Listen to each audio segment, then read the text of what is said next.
Hey everyone, Mario again, coming at you with another movie review. As you can tell from the title up there, this is another episode of Second Time Around. Now, it's been 2 years since this movie came out, and that's about how long it's been since I saw it, so finally got a chance to watch it, because by the time this video is uploaded, the new X-Men movie will be out. Yay! So I thought it was appropriate to review the last film that came out, X-Men First Class, a film I saw in the theater, which was a fun theater experience. And it's the first time watching it on, it was a Blu-ray rip, so Blu-ray technically. So does it hold up? Oh, I'm going to get off and say at the beginning I do enjoy the film, but there's some things I could tell you that I will have to point out. Now first of all, I have to tell the ratings. On IMDb it has a 7.8, which I will say it should be lower than that, because I honestly do not think this movie should be higher rated than X-Men 1 and X-Men 2, which I think are still the best out of the entire series. And those ones have a 7.5 and a 7.4. Well, it's the other way around. X2 is the one with the 7.5. I think at most this should probably be like a 6.5. I said at most. Probably 6.0 would be preferable. And there go the dogs. Sorry, frickin' dogs barking at neighbor dogs. You naughty dog. Anyway, as I was saying before I was interrupted, a little too high. It should be 6.0. On Rotten Tomatoes, with the critics, it has an 88%, and with the audience, an 87%. Personally, think it could be a little lower than that, but I could see why some people might have got it to be that high. And this is the consensus. With a strong script, stylish direction, and powerful performances from its well-rounded cast, X-Men First Class is a welcome return to form for the franchise. I could see why some people might say a welcome return to form, but unlike a lot of the critics and people, I did not hate the third movie. I think probably its biggest flaw is it tries to put in way too many mutants at one point, but I don't like the change in style and stuff. Probably could have done Phoenix in the end a little bit better, but not a much people go, "Oh, this is the worst X-Men movie of all time. Oh, I do declare," getting all like, I don't know why I made them all Foghorn Leghorn, but I think you get the point. I think it's I think the third movie is probably at most probably on par with the first one, or maybe a little bit lower. I wouldn't say it's like people saying it's the worst X-Men movie ever made. I just don't get it. If that had been the first X-Men movie, people would have been like, "Oh, this is the greatest movie I've ever seen in my life." But since it was the third one, they're like, "Ah, this movie sucks." Now, of course, X-Men Origins Wolverine, that movie has problems. I will say it's not flawless, but I still enjoy it for what it is, even though you guys all know my reviews on my page if you want to see. And of course, we come to this film. Now, the movie is directed by Matthew Vaughn, which I have to say, my favorite film of his is probably still Kick-Ass. I still haven't seen his other two, Stardust or Layer Cake, but hopefully he gets more work. I have to say with this film, I see a little bit of his style, but I also see Bryan Singer in this one. And it's kind of, I see probably Vaughn's a little bit more, but you could tell Singer's style is here a little bit from him producing, which I guess is probably one of the reasons I could say a few of my friends are probably worried about Man of Steel with Nolan producing and all that, but that's a different story. But I think you can see probably that. And of course, this is a prequel to the previous films, obviously. Now, the first thing I will have to say is that this is how you could tell Singer was involved, is that there are some continuity issues. Mostly with the third film, but what you guys know, I think everyone knows what Singer's feelings on it are. He's like, he tried to watch it, but it's like, basically makes me wish more I had done it. So you can tell there's going to be some issues there. Only a few of them are direct, but the sad thing is there's also some continuity errors with his own film. Because then in the first film they mentioned that Magneto and Charles Xavier made Cerebro, and then in this film we see that Beast did. Oh, wait a minute, they're talking about the big Cerebro, but if that's the case, did they reconcile before the events of the first film? I know, comics are notorious for retconning stuff, but films are usually held to a higher standard than comics are, and usually it's easier to retcon in a literary genre than it is in something like film, or at least without it coming off as, but it's just weird stuff like that. And then some other stuff, but those errors, some of them, it's like, yes, but let's just say I could watch the movie even with them. It's just like if you're trying to pay attention to the storyline, it's like, I think probably the biggest one when it comes to at least X3, of course, is the fact that in X3, in the flashback from the 80s, I believe, what was the 80s or maybe late 70s? I forget, it's been a while since I've seen X3. Xavier was walking. Now, if in this film he gets in the wheelchair, how could he be walking? Was he using his powers to make an elaborate psychic hologram of himself that could interact? Was he using his powers to make people think he was walking when in reality he was in the wheelchair? And if that's the case, why didn't Magneto call him out on his shit? You quit that shit in front of me, Charles. I know you're in the chair. Oh, Erik, you know I have to show these people that I can walk. You know, I'm Patrick Stewart. If I say it be done, it must be so. You know, stuff like that. I don't know, just probably, you know, the writers. Oh, we had it all planned up. We don't know that. Now, anyway, the plot of the film is that it has a flashback that we saw partially in the first film, although with a different actor this time. We see Magneto, Erik, in a concentration camp, and he's being observed by a scientist named Dr. Klaus Schmidt. And of course, he tries to get Erik to use his magnetic powers, and he can't do it because apparently at this age he only works in grief and anger. So he kills Eric's mother in front of him, and it causes him to work. And of course, the scene is done in a slightly cliched manner, but I think it kind of works. I mean, you can't really fault the kid. And of course, this starts Erik down the wrong path that eventually would, at least in the film universe, have him become Magneto. That's right. That's right. Kevin Bacon kills your parents. You're going to turn into a badass Academy Award nominated actor. Yeah, they will go, you shall not pass. Not in this film universe, but I think you get the point. Kevin Bacon kills your parents. You turn into Ian McKellen. Trade-off. Now, of course, 18 years later, it's the early 60s, 62. Erik, of course, by this point is tracking down some Nazis he recognizes from the camp, trying to get to Schmidt, who, by this point, has changed his name to Sebastian Shaw. Now, one thing I must point out is, in the German scene, Kevin Bacon is speaking in a German accent, and it doesn't really sound that convincing, but I kind of chalk it up to the fact that he's playing a non-natural-born German speaker, and it's basically sounding that way because of how he speaks the language. Because I could tell you, when I was learning Spanish in high school, whenever I spoke it, it would come out like with a Spanish accent, but you could obviously tell that I didn't really have a true Spanish accent. Now, when my grandmother smoked it, yeah, she smoked Spanish. Yeah, she ripped a Spanish dictionary and smoked it. When she spoke Spanish, since Spanish was her first language, God rest her soul, she actually, her accent sounded, better. Actually, like it would be believable.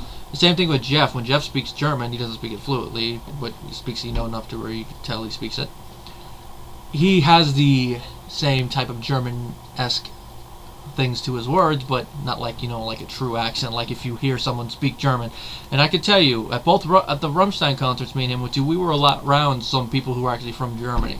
But the guy that sold me that poster came all the way from Germany to sell posters at that concert. Now, of course, back to the thing.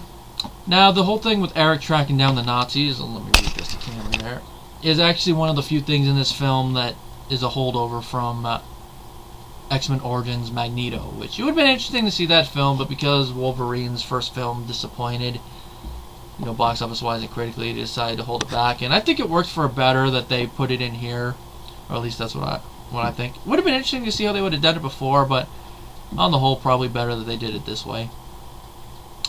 Now, at the same time that Erik is tracking down the Nazis, Sebastian Shaw is forming this group called the Hellfire Club. It consists of other mutants, Emma Frost, which creates another little minor continuity thing with the previous films, because wasn't Emma Frost in Origins or something, in Wolverine or something? Is that Emma Frost her daughter, or is that just a completely different Emma Frost, or what? Other mutants include Riptide and Azazel, who you comic fans will recognize as the Amazing Nightcrawler's father. which in the film universe they so far haven't explained. Crap. Sorry about that. I guess I didn't put the camera back on. I wonder why I'm scratching my head.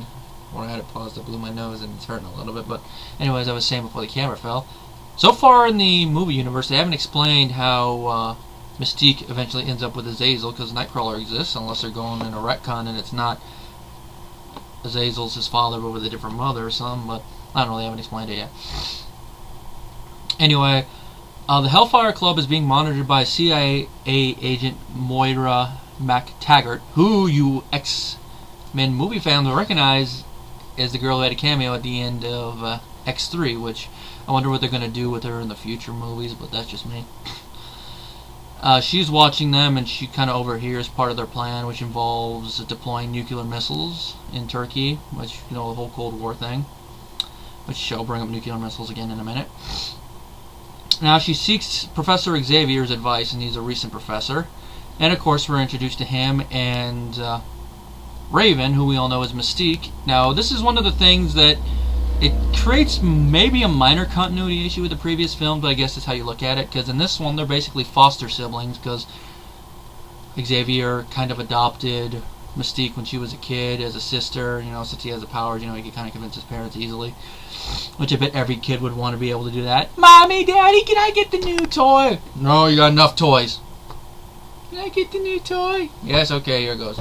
Mommy, Daddy, I want to go get the pizza. You got enough pizza this week. Okay, you can have pizza. You know, every kid would be spamming that. Of course, it doesn't mention if Xavier does, but I doubt he spams it. Now, the reason I say that it creates a minor continuity thing is that in the first film, wasn't Mystique the one that put the thing in Cerebro that caused Xavier to go into that little coma thing? Then again, the way I view it, that by that point she's, even though she probably might regret it a little bit, you know, casualty of war in order to achieve Magneto's dream. So it's either Magneto or Xavier by that point. So, and probably also she didn't kill him technically. So that's probably the reason why she did it. She's probably thinking, "Forgive me, Xavier," stuff like that, or "Forgive me, Charles," stuff like that. Or maybe at that point she just doesn't care about him anymore. We don't know. Now, because of events that happen, eventually two groups of mutants form. We got which is basically the precursors of the X-Men, which I guess you could say is the First Class, and we have the Hellfire Club. And of course, I mean, you know, eventually they're going to fight, which is basically the last part of the third act. And of course, there is the Cold War tension and stuff, and it's kind of set in a backdrop to it, and kind of a rewrite history thing with it inside the X-Men universe. It's interesting, at least to me. Now, of course, the reason I said I was going to bring up nuclear missiles again, and this is why I'm going to bring it up, because it involves Sebastian Shaw's plan. His plan in the movie is to use nuclear missiles, basically a nuclear holocaust, to kill humans and let mutants take their place, because as he sees it, mutations like this are arising now because of nuclear experimentations, which I could see where he'd be getting the logic in that. So he decides, so by his logic, mutants will become stronger to it. Granted, it's a weird plan, and I don't think it'd really work, because I don't think nuclear energy works that way. But in comic, it would work in a comic, this plan. But you question it more in a movie, especially a live-action one. But since it's a comic movie, I do let it slide, even though I'd say, I don't think it would work that way. Well, maybe if mutants had powers similar to Sebastian's, it'd work. It's like, it'd be funny, succeed, he looks around, where is everybody? Oh no, I was wrong! All of a sudden, Godzilla's roar in the distance. Ah, fuck. You know you'd love to see Godzilla. You know you'd love to see Godzilla chasing Kevin Bacon through the ruins of the Earth. Put that music in it. Na na na na na na na na na. Yeah, it's just a funny thing. But Shaw, you can tell, is insane, so that's why I'm thinking that his plan, by his logic, it works. Now that's all the plot I'm really going to go into, because even though it's 2 years old, in case not everyone's seen the movie, I don't really like to spoil everything, but that's as much as the plot story-wise I'm going to go into, unless I'm talking about the acting and all that. Now, the cast of the movie.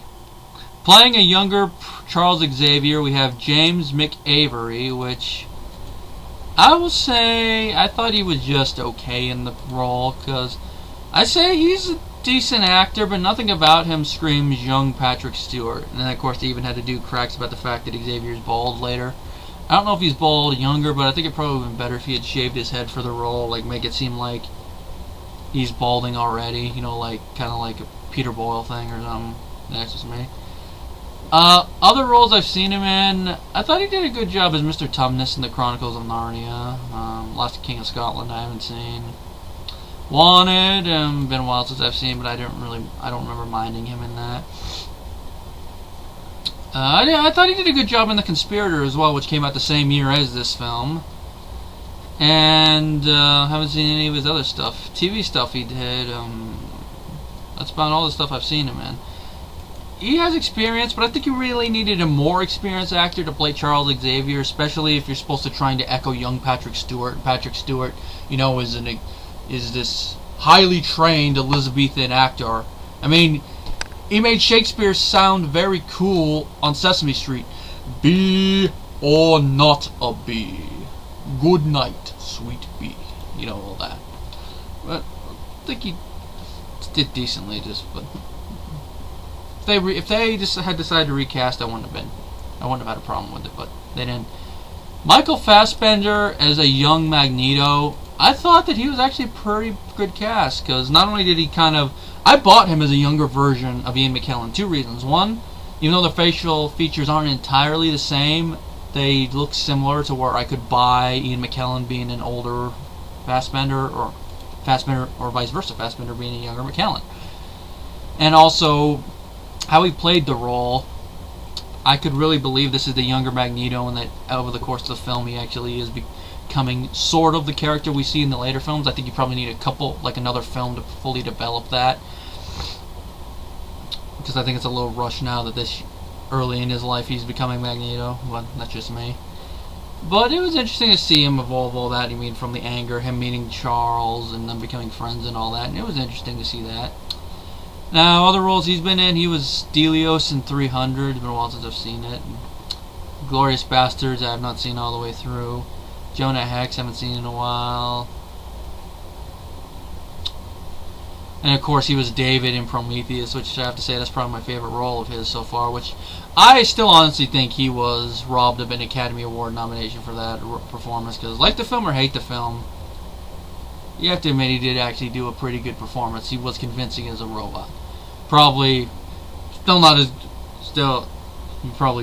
better. Bishop and Ash are still better android characters, but as a precursor to them, he's interesting. He's kind of like David was kind of like an amalgam of those two. But it was interesting. Now, let's see, movie stuff, TV stuff.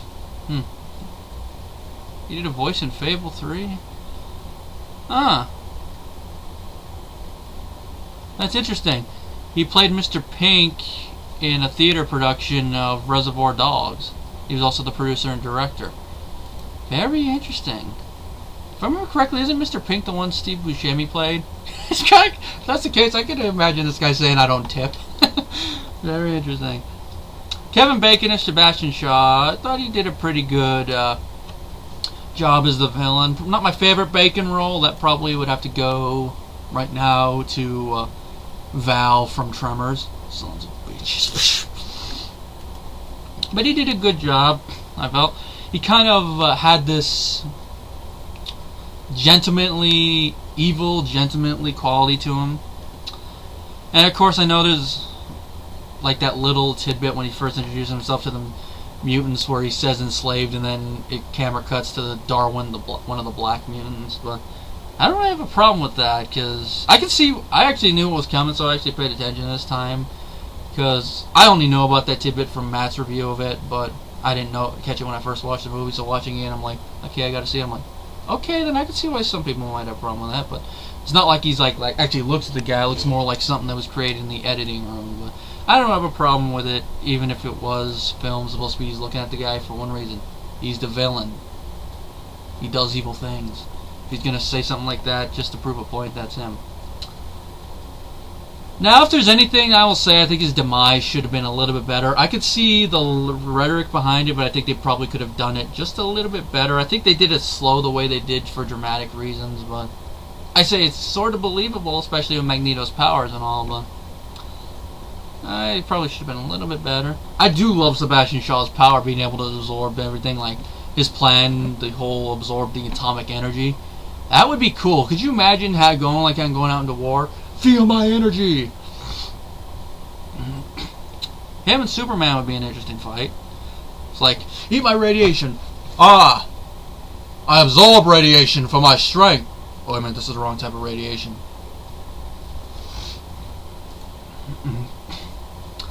Now, this is just something interesting that apparently Bacon said, that aside from the kind of evil side, I portrayed him as a kind of Hugh Hefner type. And I could see that. He does really kind of fit that. And Vaughn even said that he felt like an Austin Powers villain from his look. Which actually just made me think of something interesting. How many of you would like to see Kevin Bacon portray a Bond villain? You know, that would be very interesting. He just has that kind of distinguished look that he could play a Bond villain. Just imagine him saying, "No, Mr. Bond, I expect you to die."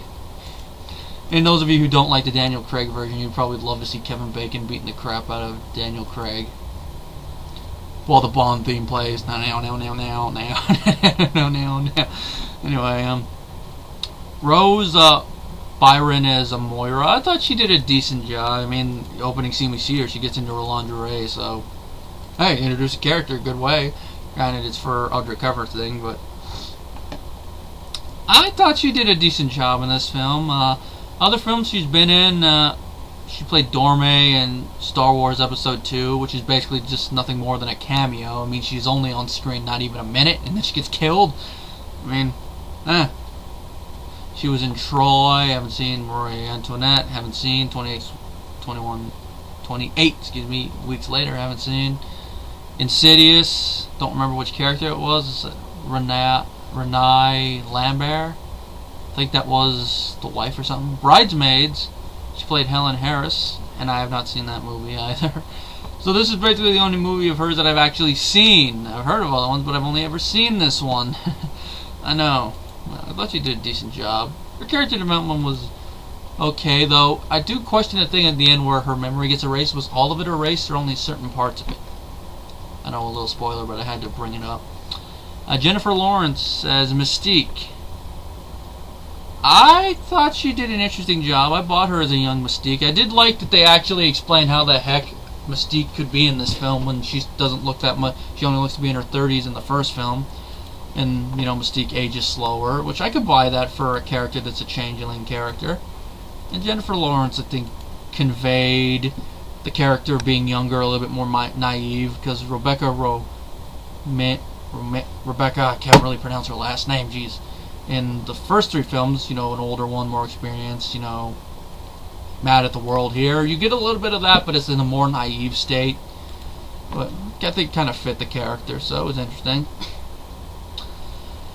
And of course, other than this actress is also known for The Hunger Games, Winter's Bone, Silver Linings Playbook, which I believe that's what she won the Academy Award for, and House at the End of the Street, which I would say I haven't seen any of the other films she's known for, but I could see after rewatching the movie, I could see some of that Academy Award winning chops just forming. But the movie she won it for is more of a drama, though, which you'll get my thoughts on that one of these days, because I do have the film in the house somewhere. But I did buy her relationship with both Charles and Erik, and of course we do get to see a little bit of the forming of the relationship between her and Magneto, in which the movie does kind of give us the clear of what the relationship actually was, because in the first two films it hints very vaguely. Here we get to see just how devoted she is to him. I think you guys, those of you who see the film, you know what I'm talking about. January Jones, which I have to admit is kind of a weird name. That kind of does sound like a stage name. That's her real name. I'd be very surprised. But if you think about it, it also sounds like a porn name. But maybe that's just me thinking that. But she plays Emma Frost, which I thought she did a pretty good job. She definitely looks the part and all that, and I thought she did pretty well with the material she got. Only other stuff she was in Anger Management as Gina, which I don't remember right. Wasn't that Adam Sandler's love interest in that film? American Wedding, I haven't seen. We Are Marshall. What was that? it's a football movie. I thought she did an interesting job. I thought the special effects done for her diamond were some of the best in the movie. Nicholas Hoult as Hank McCoy, aka Beast. And like the guy that played Xavier, take him or leave him. He's just serviceable, I guess. Because I cannot see this guy being a young... God damn it. Who played Kelsey Grammer. I was going to say Kevin Spacey originally, but Kelsey Grammer, that's what it was. I can't see him being a young Kelsey Grammer. Just doesn't... I just don't buy it. This seemed more like Kelsey Grammer's disowned son than Kelsey Grammer himself. But and also the special effects. I like some of the practical makeup effects for it, but also it doesn't really echo how he looks later, or maybe he just ages into it. And also his whole reason for hiding his mutation is because of his feet. Which I could see why someone might be ashamed of those feet, but it just seems the Beast would originally be hiding his mutation more because of him being more. Because in the comics, he's more like a stocky guy that he looked like a human gorilla. If he had been more like that, then I could expect. But then again, people would be like, but then that means he wouldn't. Then why would he be hiding it? People would probably suspect him already. Maybe, maybe not. Also, maybe people don't suspect it because they just assume he was a football player or something, and that he was smart enough to keep it. Maybe he just did it for fun. I don't know. It just, like I said, I don't read the comics, so I don't know how he hit it before, but just would have made more sense if they added something else to it instead of it just being his feet. Other films, he was in Warm Bodies this year. He played Jack in Jack the Giant Slayer. He was in Clash of the Titans. He was in a movie called Wah Wah. Sounds like a guitar movie. Put the wah wah to it!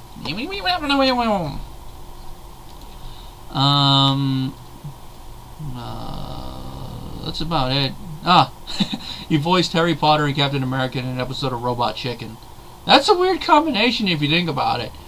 Harry Potter and Captain America? Weird if you think about it. One thing I'll say is I did like the plot point of how Beast actually got the fur and all that. You know, Mystique's DNA. Makes sense. Although I'd say he shouldn't have been. I think he was kind of a dick to her during the speech before he left the room to go take the shot. I don't really buy Beast being like that. Maybe younger Beast being more ashamed with him. Maybe he comes to accept himself over the years. Maybe it's just me. Ray Wise as the Secretary of State. I did okay. Zoë Kravitz as Angel Salvador. One of the mutants. It's basically just a take her or leave her mutant. I think she did okay with the material she was given, but her character on the whole is basically just take her or leave her. What else she's done? Well, she was in After Earth this year, so can't tell what her character is, but that's about it. Other than that, she was in a couple episodes of Californication. That's basically it. She's not going to be in the sequel, according to this. Caleb Landry Jones as Banshee. Like Angel, throwaway one, even though this one I do kind of recognize.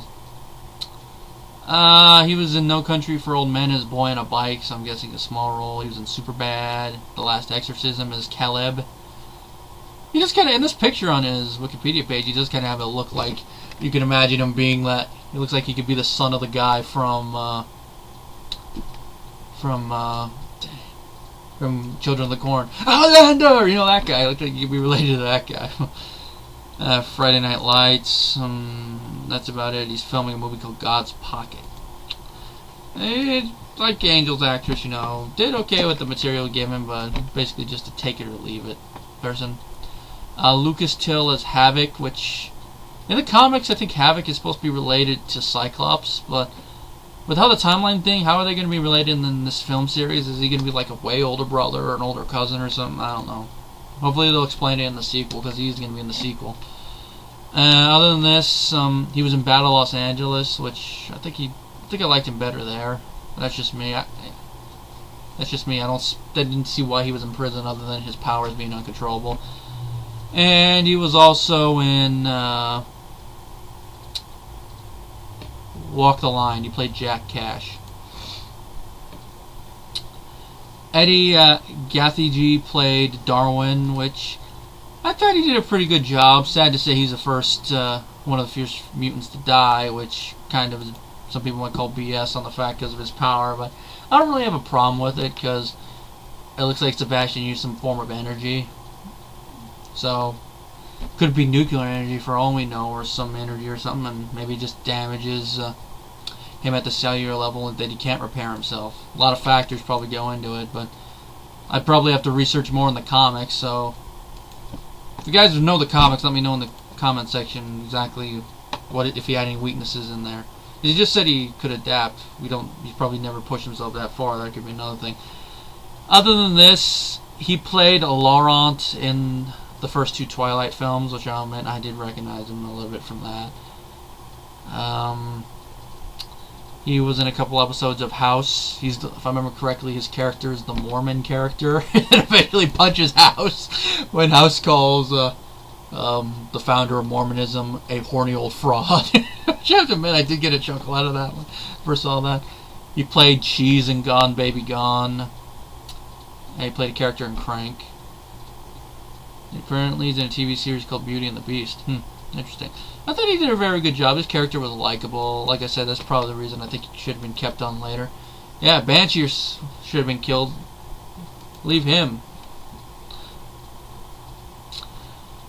Jason Flemyng is Azazel. Take it or leave it. Just basically a character just to stand there. I'm going to see what else Jason's been in, just for curiosity's sake. See if there's any other films I recognize him from that I could say he did better in. He's oh yeah, it's this guy. I couldn't recognize him under all that makeup. I know this guy. You know, Dr. Jekyll, Mr. Hyde, A League of Extraordinary Gentlemen.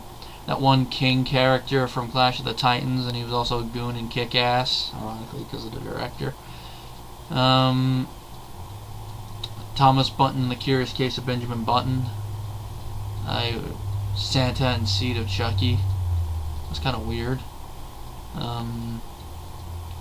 Played someone in From Hell. Was in the 1994 version of The Jungle Book.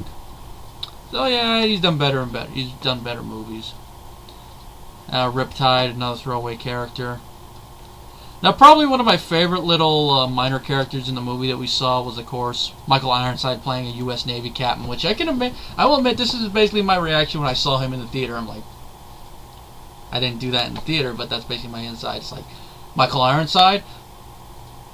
Why couldn't he be General Katana and go up there and fight some mutants? You know you'd love to see that. Especially if you hated the movie, you'd love to see that. Him decapitate some mutants and get the prizes. And of course, probably one of the moments I have to admit I still do chuckle is Hugh Jackman's little cameo as Wolverine, where he tells Charles Xavier and Erik to go fuck themselves, which creates another little continuity thing. How the heck does Wolverine and them not recognize each other?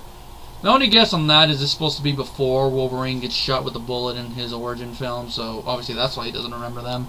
And when it comes to Charles and Magneto, maybe they just are acting like it's not of no consequence. They've met each other briefly before. You know, just kind of like how in Back to the Future, why after the timeline changed, why George McFly didn't question the fact that his son Marty kind of resembled the guy they knew briefly in high school. Or just they forgot. And another thing is that maybe Charles recognized him just because, you know, the whole psychic thing, just didn't think it was any consequence to mention it. At that point, anyway. And he died. And you remember what happens in the third movie before he gets a chance to tell him. Maybe Magneto did his own same thing, didn't think it was any consequence to mention it. Maybe that's why he said, "You must be Wolverine." He kind of says it nonchalantly and recognizing it at the same time. And it's a little new context to it, I think, but it's like, what? All in all, I have to say the film is okay. As you can tell, there's some things about it I like, some things about it I thought could have been done way better. So obviously, you can see why I say I don't think it deserves to be higher than the first two films. I'll say the special effects I thought were decent. Some of them probably could have done a little bit better, but I thought it was decent. I mean, the budget for the film was, it says 140, 160. I can see that. This is one of those films with those big budgets you can actually see how it could have cost that much. You know, some of it went to the actors, but I could see at least probably 60 to 70% of it actually be spent on the actual film. And it made over 300 million, so I could say it deserved to at least make it some of its at least make some money, I will say. How do I rate the X-Men films in order that I like them? 2, 1, 3. And it's hard to say if I like this one or Origins more. When it comes to I have to say I probably like this one a little bit more than Origins, because Origins has those few things that you look at it and go, what? But of course, the thing Origins has is that it only has one person. You have Wolverine to root for the whole time. Even when it does have some stupid story stuff, you still have to root. You still have Hugh Jackman. Well, here you have him too, but only for 1 second. And it's actors that you're like, okay, don't believe. Because with Hugh Jackman, you've had 3 movies to get used to him as Wolverine, so you buy him as no. You see him earlier when he actually had his memories. And now, my rating for X-Men First Class.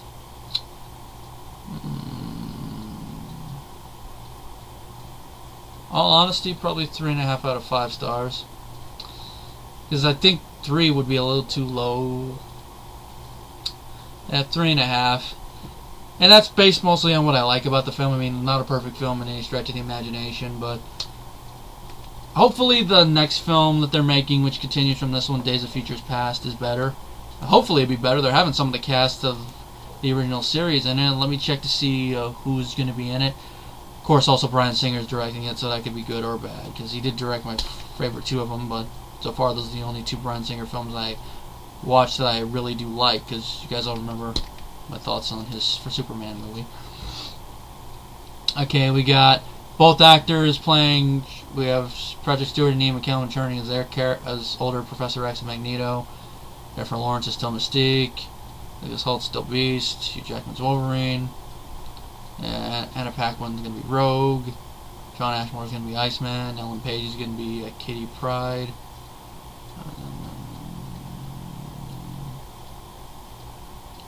Josh Hellman is going to be playing William Stryker.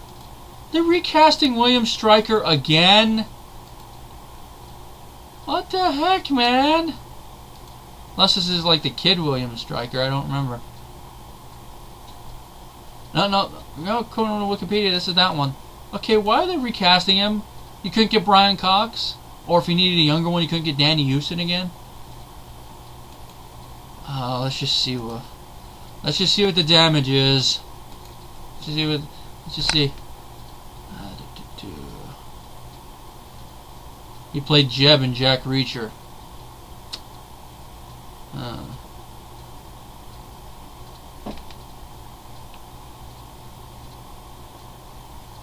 And he's been cast apparently in a Mad Max film. At least that's according to Wikipedia. But I want to ask you guys a valid question with this. About this guy playing Stryker. What from what I've read, do you see any indication that he has the experience to play this character over Houston or damn it.